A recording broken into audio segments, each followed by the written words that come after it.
this are literally why I hardly ever sleep. So before I get into this discussion, first of all, I'd like to apologize for the fact that I'm a day late with this video. There's just been a lot of shit happening this weekend. Two of the main things are that yesterday I had to work overtime, and then as soon as I got off work, I went to this haunted house attraction with my friends. It's kind of like that thing with the fall festival where I couldn't just say no to them, and I had a lot of fun, but again, I am sorry for being late on this, but on the bright side, that means there's going to be an extra video popping up this weekend. So tonight's comparison is going to be between the original version of Invasion of the Body Snatchers and the 70s remake starring President Snow and Spock. Now, a lot of times when people are talking about the scariest movies ever made, most of the time I find people saying something I find kind of stupid, like The Grudge or Child's Play.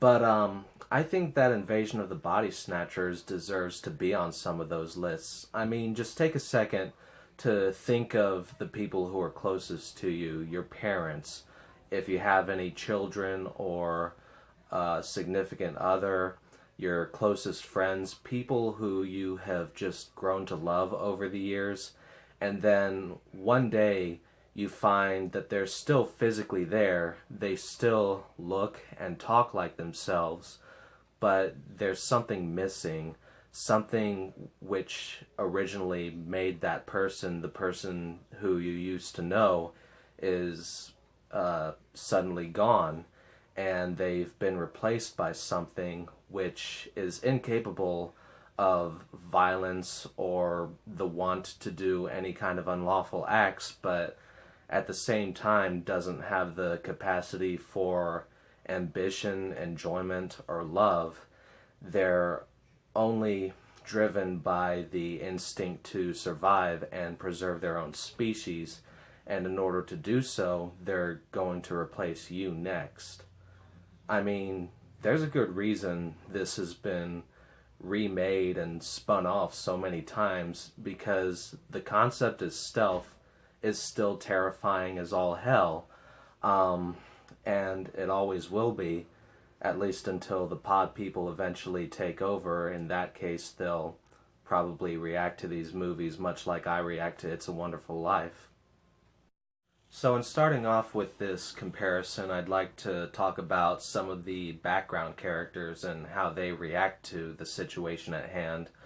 And this is really the most important element in any Body Snatchers movie, is the human characters. They can't just be talking heads, kind of going through the motions. They need to feel like actual people so that you'll be able to tell the difference between them and the pod people. And in the original film, they do talk like real people. They are very relatable. And when they become alarmed about what's happening, when they're insisting that these people that they used to know are no longer the people they know, they show this very real sense of alarm. In the remake, it feels like the invasion is happening a lot faster, and also in the original, it made more sense for people to come to the lead character to talk about what's going on, since that character is a doctor. In the remake, there's kind of this odd moment where a man comes up to him, the kind of remade version of that character, and asks if he's a doctor. He says, "No, I'm a health inspector," and then the guy tells him anyway that his wife is not his wife, and I mean, he's not a doctor and you don't even know this guy, so it just felt kind of like a really forced moment to me.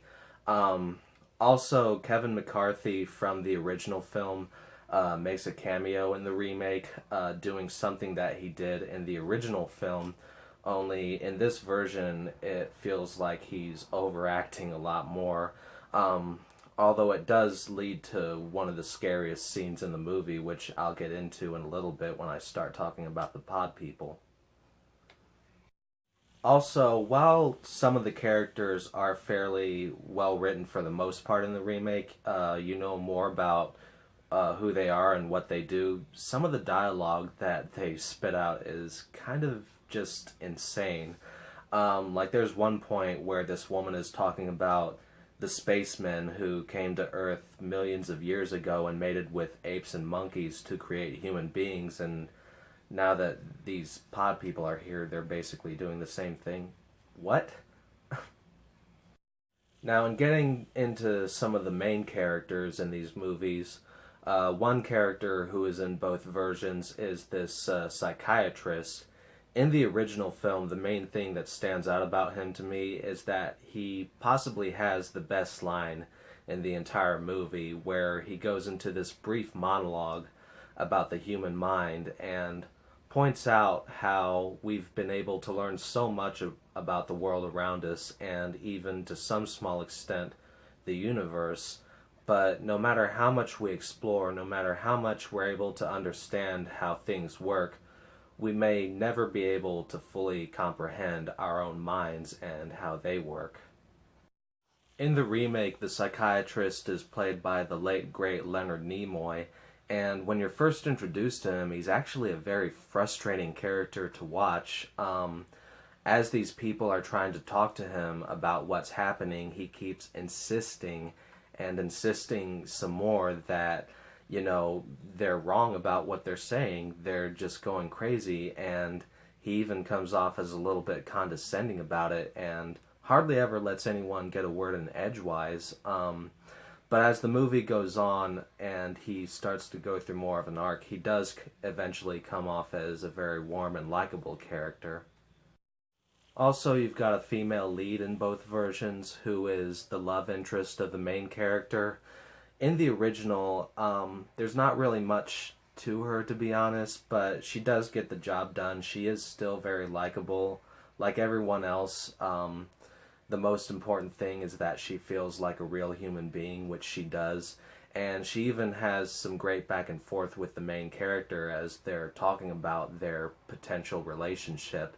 While they do have these strong feelings for each other, they're also adults and they're trying to look at things in a realistic perspective, and they're kind of hesitant about whether or not this whole thing will work.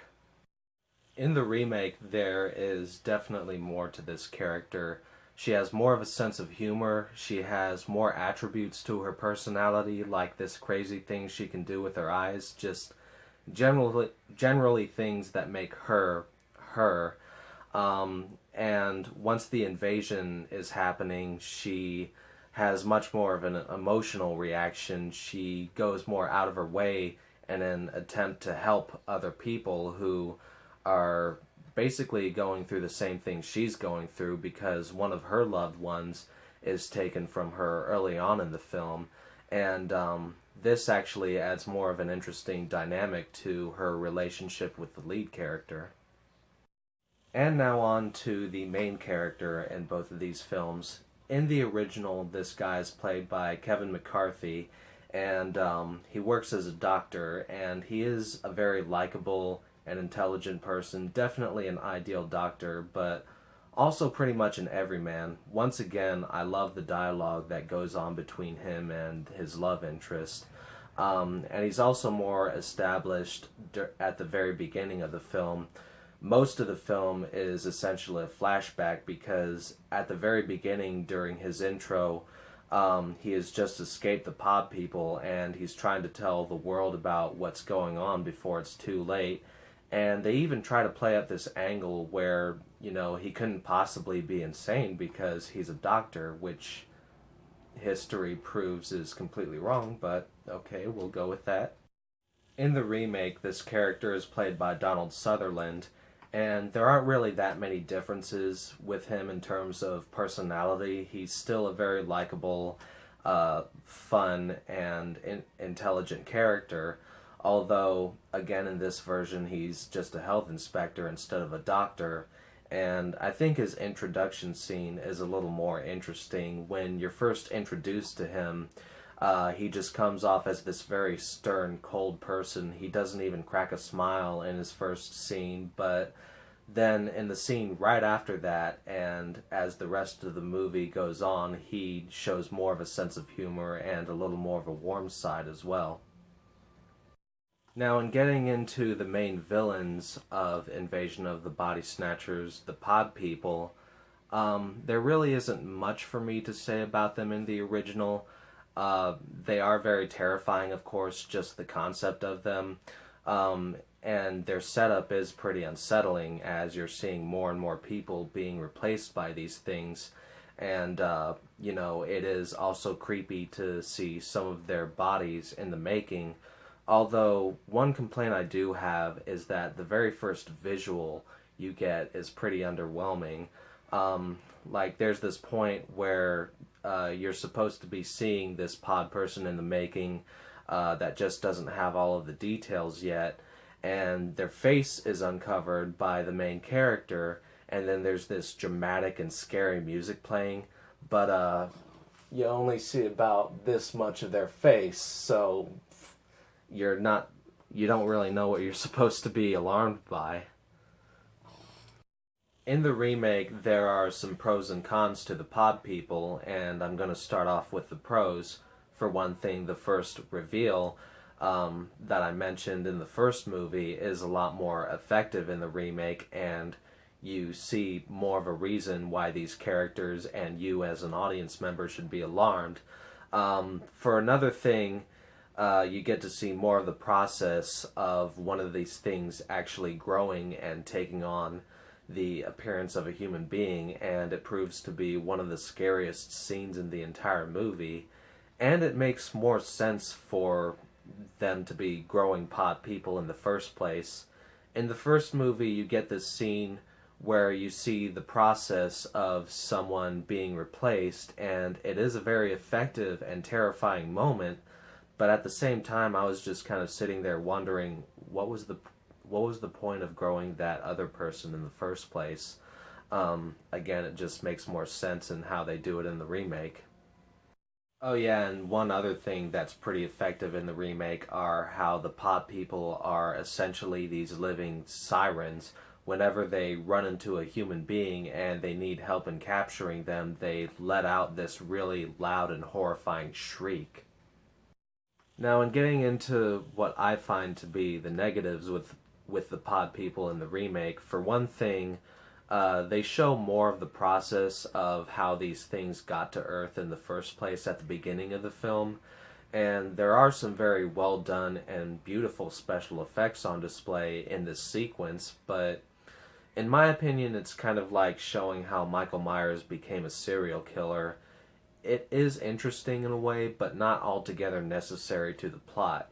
And then there's this very weird scene later on in the film where somehow a man and his dog have been replaced with this hybrid creature, and the first time you see it, it is a very startling and scary image, but then they decide to show it again and again and again, and I think it would have been a lot scarier if they'd only shown one or two shots of this creature, but with each passing shot that they show it, it just gets cheesier and sillier.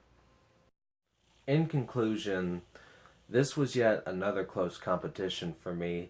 The remake is very capably done, in my opinion, but I'm going to have to go with the original on this. I prefer its simplicity.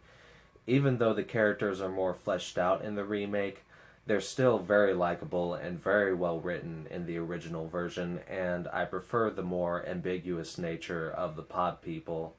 Although, as I was watching these movies today, they still scared the hell out of me, and with each movie I even shed a few tears, so if you get the time, I would recommend watching both of them.